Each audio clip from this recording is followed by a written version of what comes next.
Following program is sponsored by Adams Financial Concepts.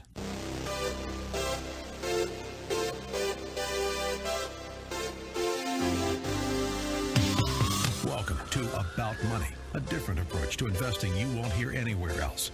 Your host, Mike Adams, is a registered investment advisor and works with investment portfolios exceeding over $100,000 in net worth and has a proven track record of managing long-term investments, surpassing the markets in the long term. The information shared on the following program is for educational purposes only, and any investment advice given may not be suitable for all investors. And now, here's Mike. And it is Saturday, and we're talking about money. No more appropriate time to do that than right now. Right now, when we're in the midst of this COVID-19 biological disaster or pandemic. Anyway, it's good to have you here on the radio program. I've got a lot to say. I hope you'll stay with me during the entire program. There's so much to talk about. There was an article in the New York Times on Wednesday, April Fool's Day, except the article was not fooling at all. It was raising a very big issue. It raised the issue of a global recession that could last a long time. The article talked about it being very deep, and it is very deep. It's very worldwide. They talked about it possibly being lengthy, and they talked about a recovery being limited by continued anxiety over this pandemic. All of those are possible. All of those, I do not think will happen. I think they're possible, but I really don't think we're going to see a deep, lengthy, limited recovery out of this. And so I want to spend today, I want to talk about the reasons why I believe that. There's been no question. There's been shocks to the system both on the supply side and the demand side. And so I think to really understand the economics, you have to look at the supply side and you have to look at the demand side.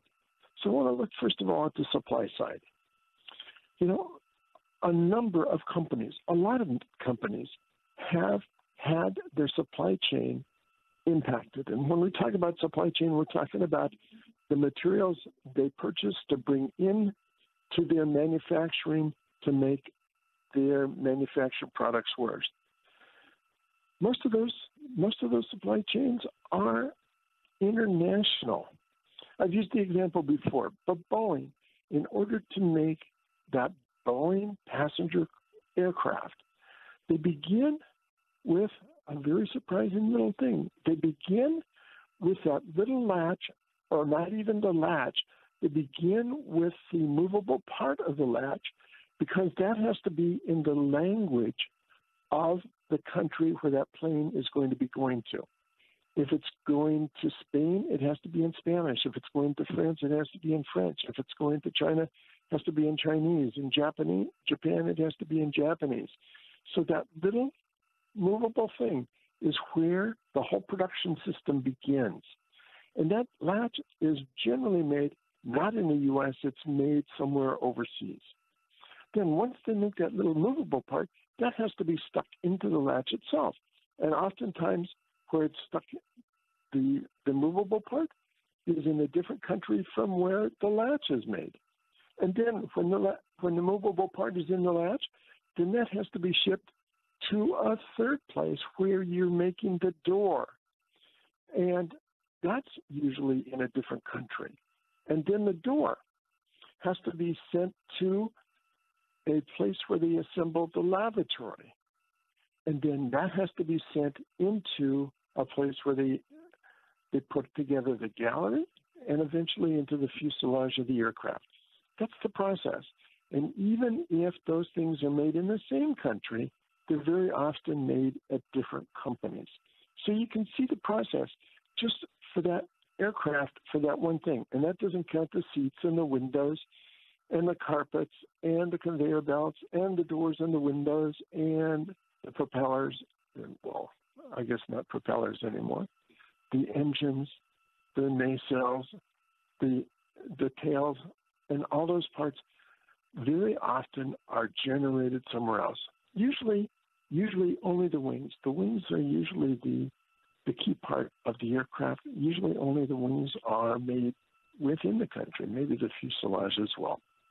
But that's the supply chain for an aircraft like Boeing.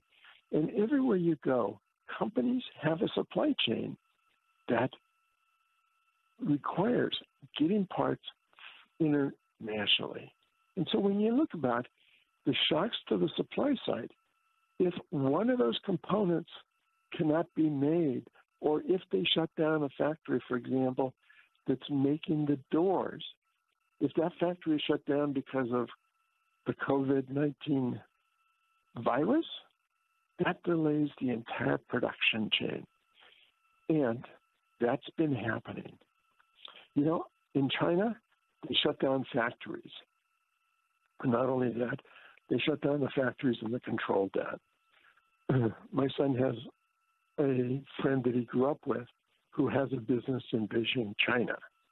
And he was talking about what went on. In their apartment building, it was such a lockdown that the apartment building, the doors were actually padlocked, and there was only one entry and exit to the apartment building. This is in Beijing. This is not Wuhan, where the outbreak was, but in Beijing. The apartment building was locked. There's one exit, one entry, and when you went out, they took your temperature. When you came back, they took the temperature, and they have video recording of everywhere you go. That was the way they locked it down. And so they're able to lock down factories, and the estimates are that 75% of manufacturing supply chains were disrupted. And even as they come back online, it's not just China. Parts come from Italy and Germany, Malaysia, South Korea, and Vietnam, and other countries. And there's going to be a shortage of quite a few products. For many companies, it's a real wake-up call for their supply chain management. To get your supply chain in order takes a lot of effort and manpower.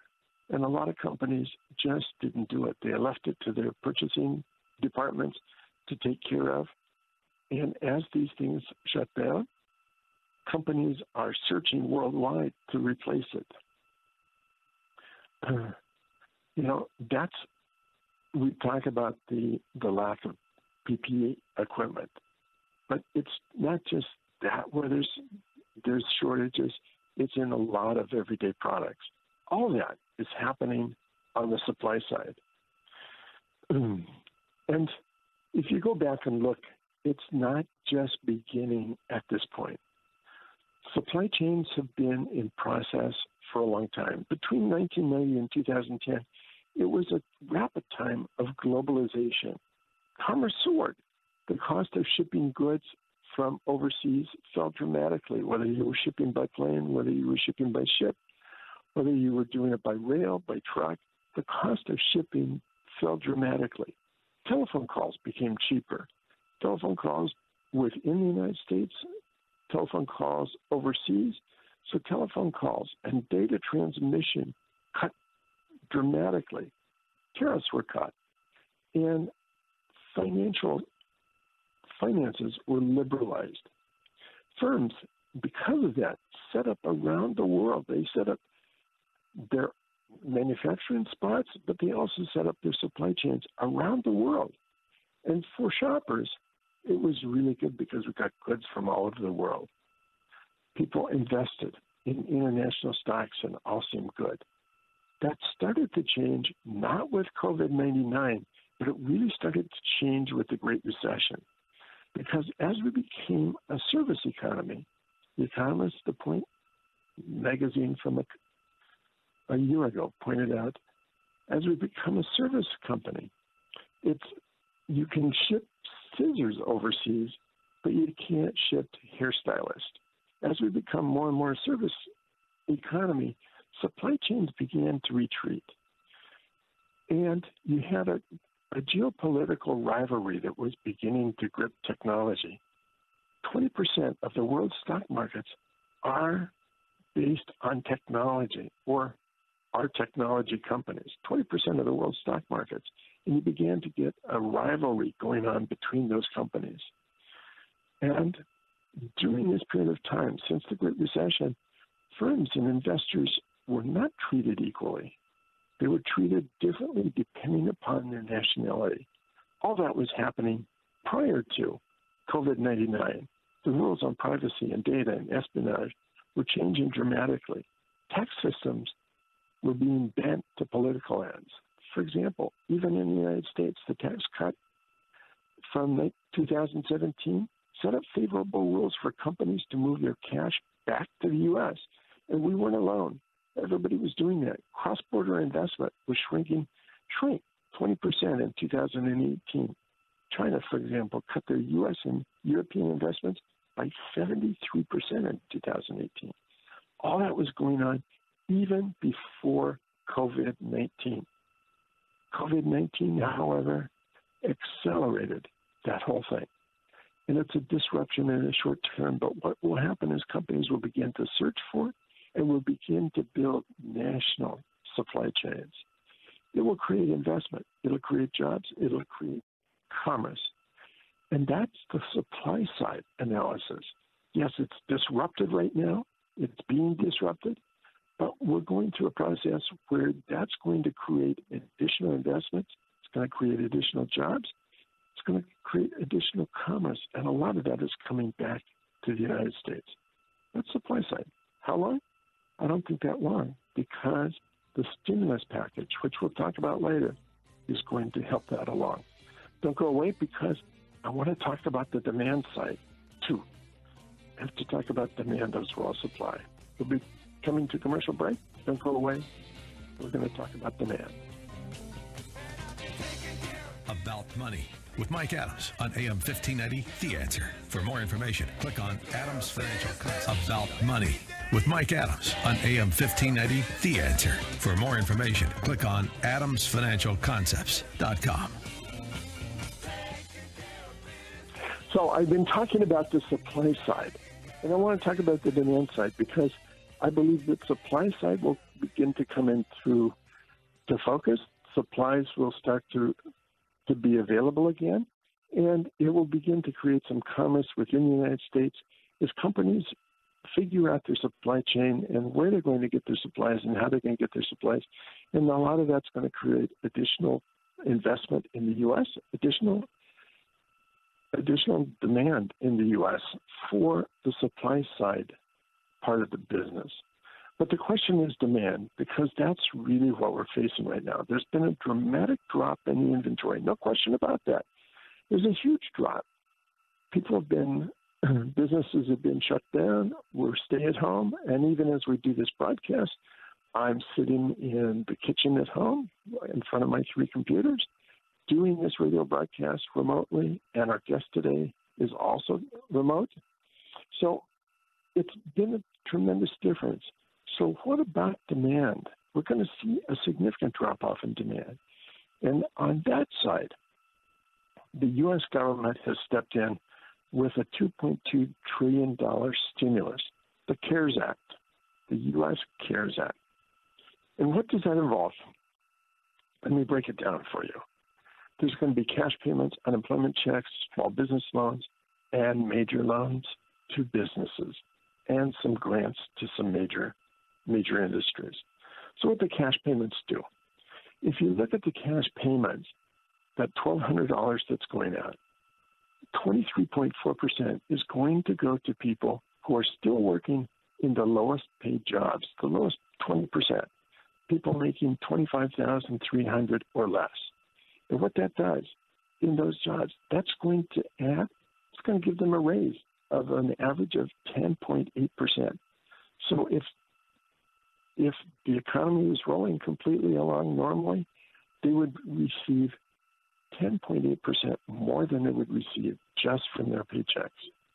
In the second quintile, the people that make $25,300 to $50,700, 22% of the cash payments are going to go to them. And what that means for them is a 4.9% income increase. For the third quintile, 22% will go to the third quintile. It's not going to be an increase at all. It's just going to be a simple addition. 20.7% to the fourth quintile, 11% to the top 20%, and the top 1% of people will receive nothing. But for the lowest 2 quintiles, that's a significant increase in what they will be receiving. Those are the people that are working today. As you know, 6.5 million people applied for unemployment. 6.5 million people. Means our unemployment is probably as great or greater than it was during the Great Recession. Now, a lot of people are going to go back to work, and that's when we're going to talk about the small business loans and the major business loans. But for the time being, they're going to be receiving unemployment checks. The average unemployment check is $370 per week. The CARES Act provides an additional $600 per week, bringing the total for someone drawing unemployment benefits of $970 per week on the average. You know, if you look at it on a 12-month basis, that's $25 an hour, $50,000 during the year. Now, the estimates are as many as 1 in 3 workers could have been laid off. Probably not that high, but it's significant. That's a significant income replacement for what they've been doing. So that's something. However, it's also only up until July. So people can't, low-income people who are receiving less than $1,000 a week are not going to have incentive to remain on it. It's going to be a time in which it's a gap filler. It fills the gap between now and when people go back to work, which brings me to the third point, is the small business loans. Small business loans are going to be available to people and to businesses with fewer than 500 employees. They can borrow up to $10 million. The loan's a 10-year loan, and the interest maximum of 4% looks like it's going to be closer to 1%. And it can be used for payroll, for employee salaries, for mortgage or rent, utilities, and insurance premiums. And the way it works is that you take your payroll for the last 12 months, multiply by 2.5 times, and that's your cost all in. If you use the funds after for those purposes, payroll, employee salaries, mortgage, rent, utilities, and insurance, if for the first 8 weeks, 100% spent in that 8-week period can be completely forgiven. So it's a filler. Again, it's going to get a significant amount of demand. I understand already that websites are crashing, that webinars are crashing because there's so much demand for it. So that's going to be a significant impact because it requires that small companies bring their employees back to work and pay their salaries. That's significant for them. The fourth part of the bill, almost the fourth part, is for major corporations. They're going to be able to borrow from the Fed. And part of that are actual grants to airline companies, to cargo companies, to companies that are national security. But other corporations are going to be able to borrow directly from the Federal Reserve based on the fact that they cannot get a loan from any other source. So there's going to be, when you add up everything, the U.S. GDP was $22 trillion last year. And here's something that's $2.2 trillion in direct payments, and borrowing from the Fed could add another $4 trillion, a total of $6 trillion. It's the equivalent of very close to 25% of U.S. GDP. And when you add the multiplier effect, the old adage is the butcher pays the baker, pays the candlestick maker. When you add the fact that the people in the lower quintiles and the people that are coming back to work and the unemployment that goes in, the butcher pays the baker, pays the candlestick maker, there's a multiplication factor that it might be more than 30 or 40% of GDP. And that's why, as I look at this whole thing, on the demand side, the demand is coming back because the government is putting the money into the system. What's missing from a regular stay-at-home, shelter-in type of economy, those funds are going to be replaced with a U.S. government stimulus package. Now, there's a downside to it, too. I have to talk about the downside. The downside's not going to show up for a number of years. There's a thing called modern monetary theory. Modern monetary theory. People believe this is a new concept in economics that says you don't have to worry about country debt because as long as you issue debt in your own currency, you can print money to cover your debt. Fact is, history shows us that when you do that, eventually the price has to be paid, and it's paid with inflation in the long term. And if you've been listening to my program, if you've been reading my e-letters, if you've been to some of my presentations at the Money Show or other presentations, you know that I'm saying I believe this secular bull market will end, and I don't believe it's ended yet. We're going through a tough time, but this secular bull market will end in about a very high inflation. This is a stopgap measure that gets us through this very, very difficult time, but it has the potential long term to be crippling to the economy with a high rate of inflation, which I do believe is going to happen. This just adds to that. We've got 6 to 8 years to prepare for it, so it's not something that's going to happen overnight. It's not something that is of immediate concern. The most immediate concern is to get through this very difficult time, and that's what we're going to do. So with that, I'm going to talk about the stock market, but I will come back to that after you hear from my guest. My guest today is Hillary Laney from Avia Events. Welcome to the program, Hillary. Hi there, Mike. It's good to talk to you. So, Hillary, you were on the program in 2017. A lot has changed in a very short time, recent time. Yes, for sure. Especially, I would even say in the last month.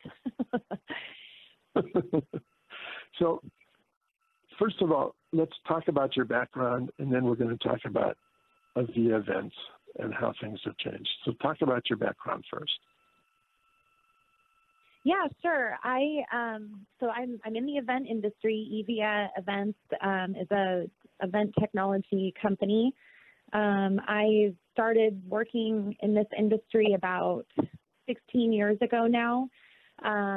So I graduated from UW with a sociology major, and I had intentions of working in the nonprofit space and doing good for the world. And my dad at the time was looking for some help in his business. And it was just him and his business partner. So I joined their effort, and here I am. It's the same company. I bought it out actually right around the time that we had the last interview. So the last couple of years, I've been majority owner and running the business, and it's been quite the ride since then. So congratulations. So let's talk about the changes that are going on, because an event company, you were doing major events before, anything from 1 room to 100 rooms. You were doing huge events, small events. All that has changed. And before we get to that, however, we're coming to a commercial break, so don't go away, listeners, and we're going to be back with Hillary to talk how has Aviva Events changed, because that's also an indication of how things are changing in the world. With Mike Don't Adams go away. at AM 1590, The Answer. For more information, click on Adams Financial Concepts. About Money continues.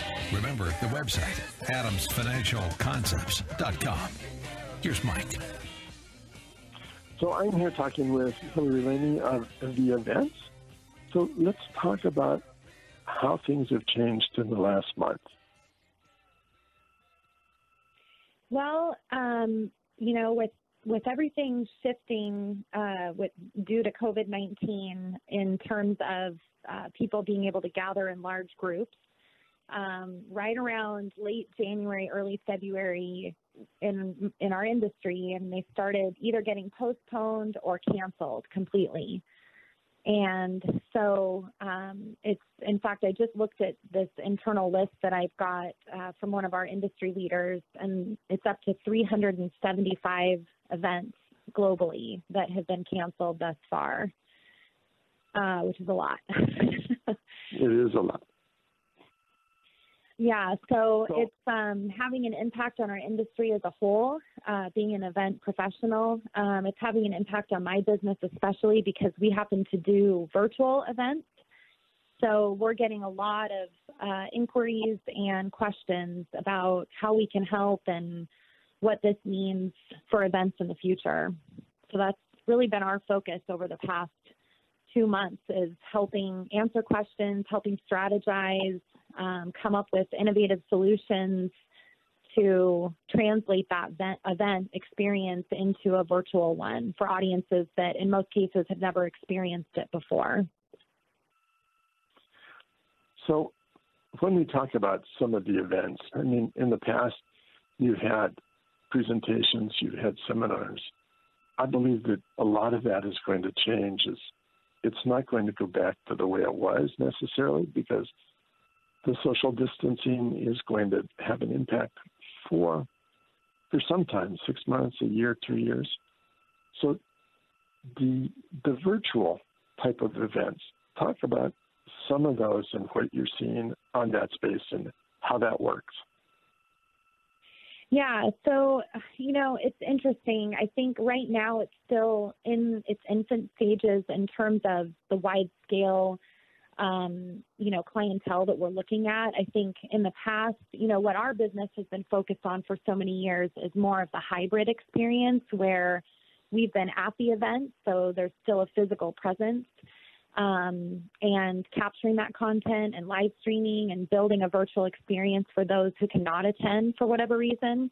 And so what's happening now is the elements that still existed on site. For example, if you think about an exhibition center, right, and you go into this event and there's always like oftentimes these big expo halls with sponsors and booths and interaction, selling, dropping off business cards, very human oriented, and face-to-face interaction is always critical.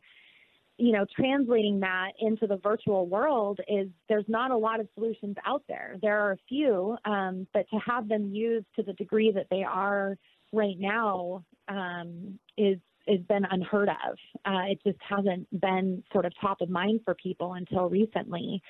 So, I think what we're going to see is just this, and I already am, quite honestly, this influx of tech companies that are going to be focused on these solutions and getting platforms built that somehow replicate that experience and kind of take what you can do in Zoom, for example, and really elevate it and make it more of a transactional experience and more of a,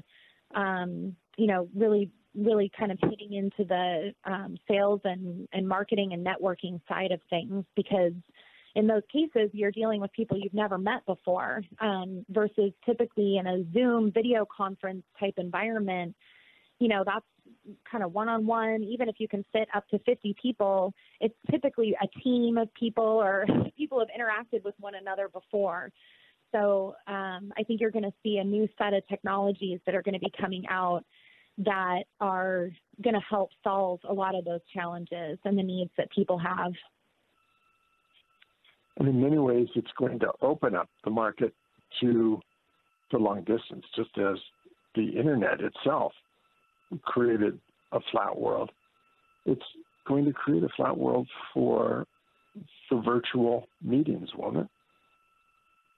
Absolutely. Yeah. And I think we're already starting to see these conversations happening where businesses are, because they're having to shift for longer than just a couple weeks or a month, and they're now starting to realize, to your point, that this could go on for the next year.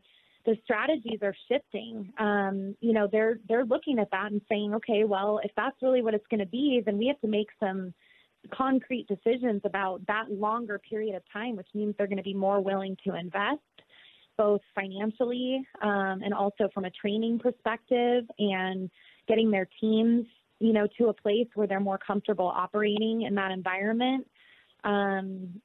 So I think that, and, once they do that, I find it really hard to believe that all of a sudden everyone's just going to shut it all off and go back to the way things were before. I don't think that's going to be what happens. So I think ultimately it'll probably be a blend of both. But I do think that what's happening right now is definitely allowing for that opportunity for the tech solutions to play a bigger role in how business is conducted, for sure. I do presentations at the Money Show. I was in Orlando doing a presentation. I did one in Seattle and Las Vegas last year. And I think even in those presentations where you get about 4,000 people, and in my workshop, I get between 60 and 80 and 100 people in the workshops, I believe that even those presentations are probably going to go to a streaming type thing. And there's an advantage to that, isn't there? Because when you stream something, people can choose the time they want to look at it. They can choose when they want to look at it, and they can repeat what they really like. Is that something that you really see happening? Absolutely. Yeah. And I mean, one of the main reasons that I've been in the space that I've been in for so long is because I'm really passionate about that ability to make content more accessible. I think it's really critical to be thinking about everyone that you need to include in the conversation.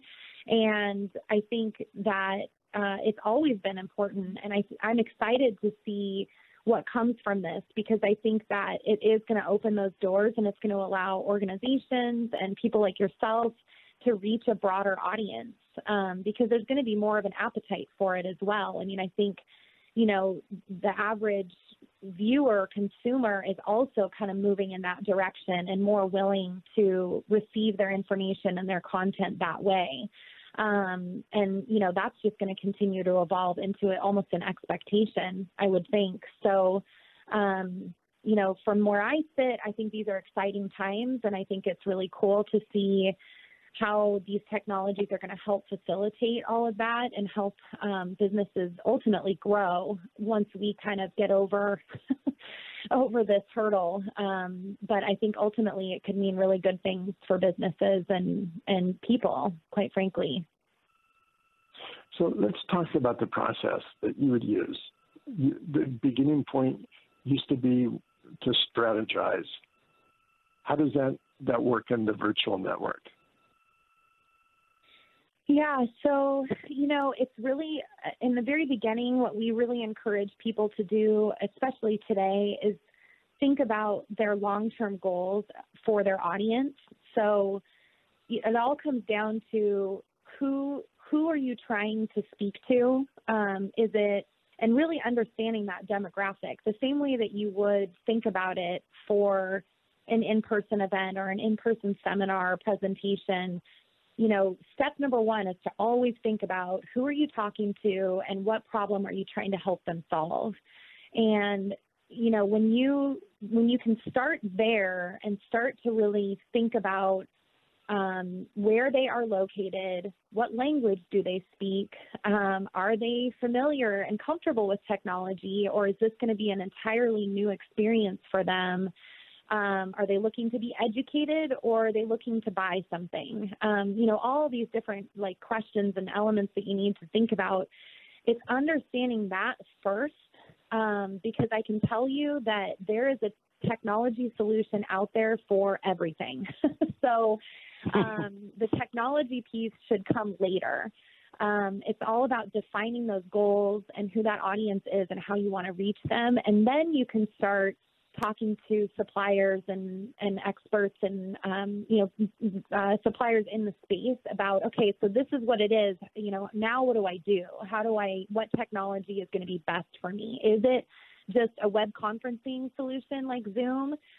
Because maybe your audience is small and intimate, or, is it something where you really want to invest a lot of money into a high-end production solution and really get some AV and various providers involved, because those do exist at the virtual level. I mean, things, like my company, we have a virtual switcher, so we can create like a really high-end switch program feed for video with, other videos cut in and music and all those things that can all be done virtually. So the solutions are there. It's just kind of depending on what experience you're trying to achieve. So we're about to come to a commercial break. After the commercial break, I'm going to have you give your information on how somebody can contact you. And it's really important to be in front of what's happening, not behind what's happening. And life is changing. Demographics are changing. VIA is something that is on the forefront of that. And there are people that are listening that can use your services. So right after commercial break, we'll come back and let people know how they can reach you and how they can use your services. So stay with me through this break, and we are coming to a break. And we'll talk about the market when we come back.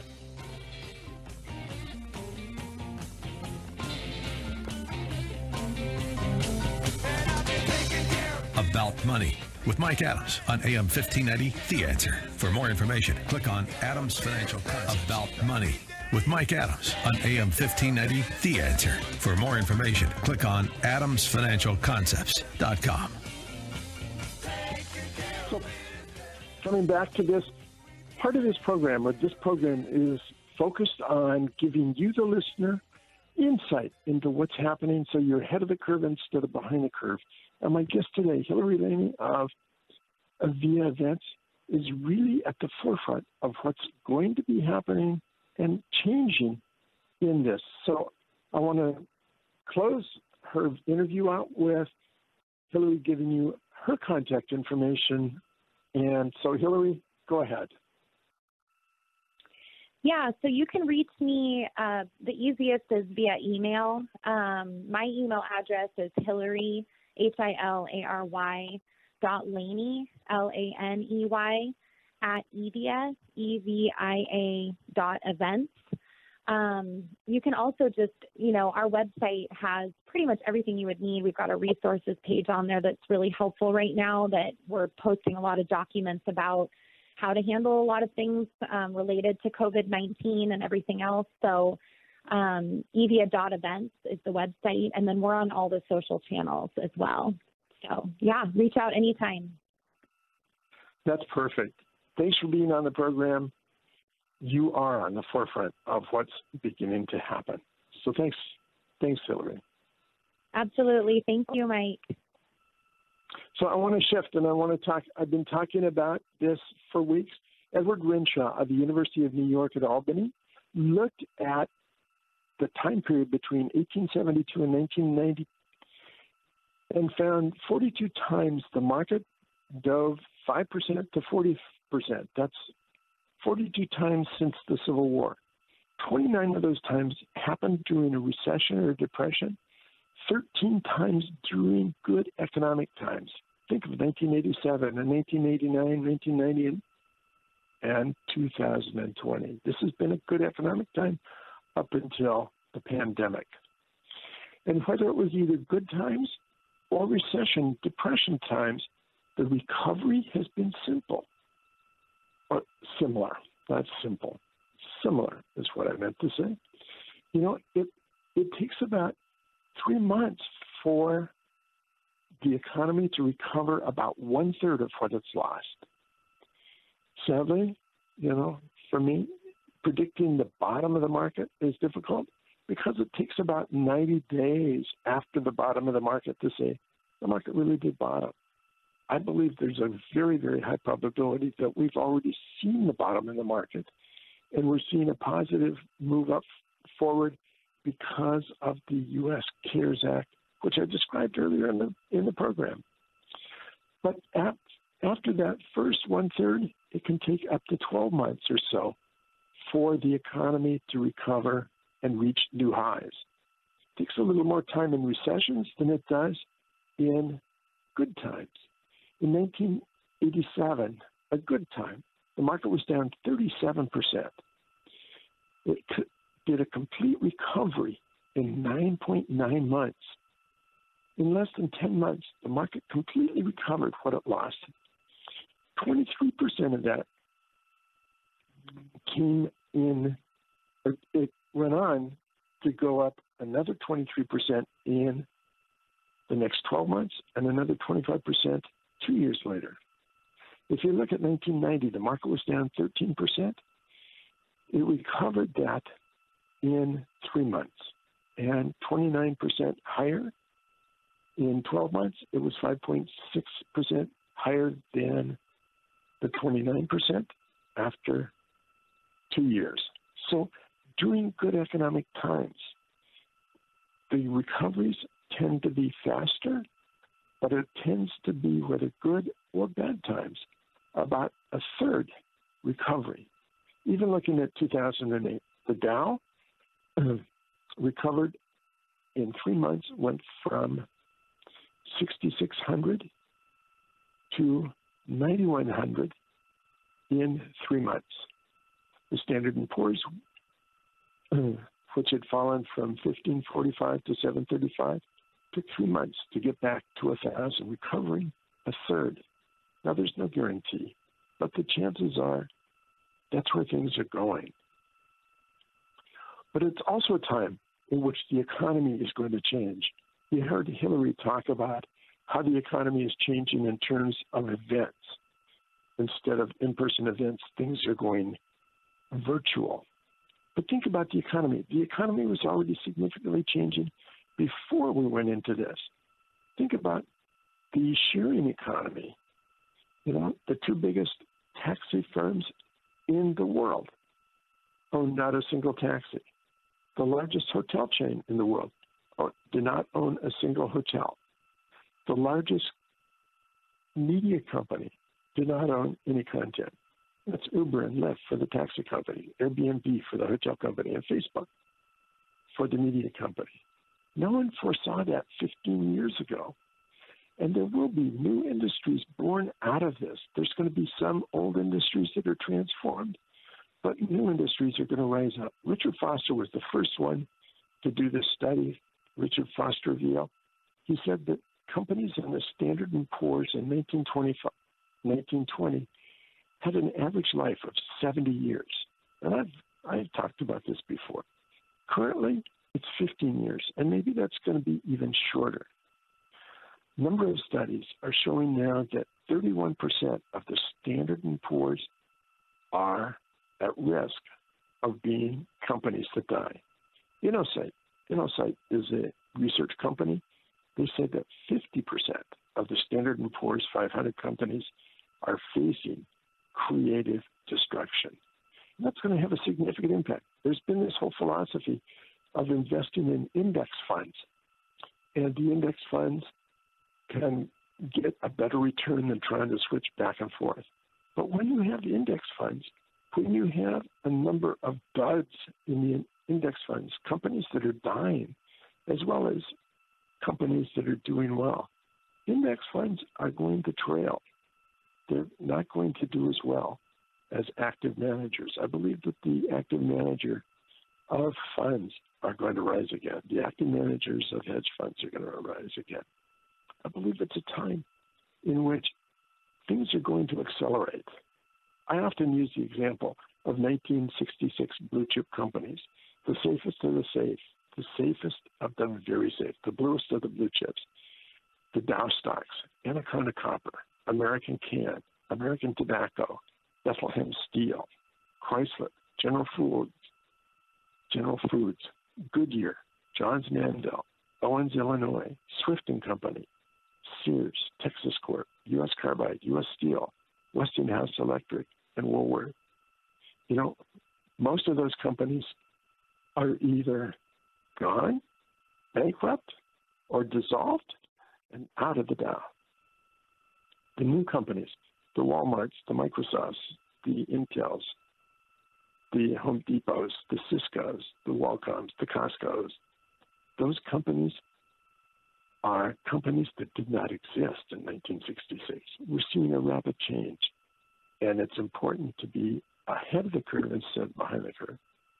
Demographics are going to be changing considerably in the next few years.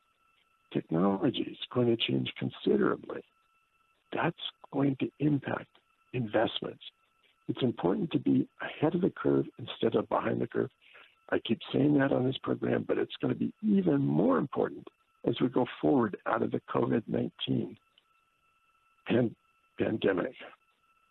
And there's going to be an advantage to being in a few companies that do very well. Mark Twain actually said, put all your eggs in one basket and watch the basket. Buffett, Templeton, Price, and the great investors put their egg in one basket and watch the basket. I believe that's the way to go. That's where I am. That's what I do. And I believe we're, in a very short time, going to have a recovery in the market. That wraps it up for today. Have a very good weekend, a very good week, and stay safe. Stay very safe.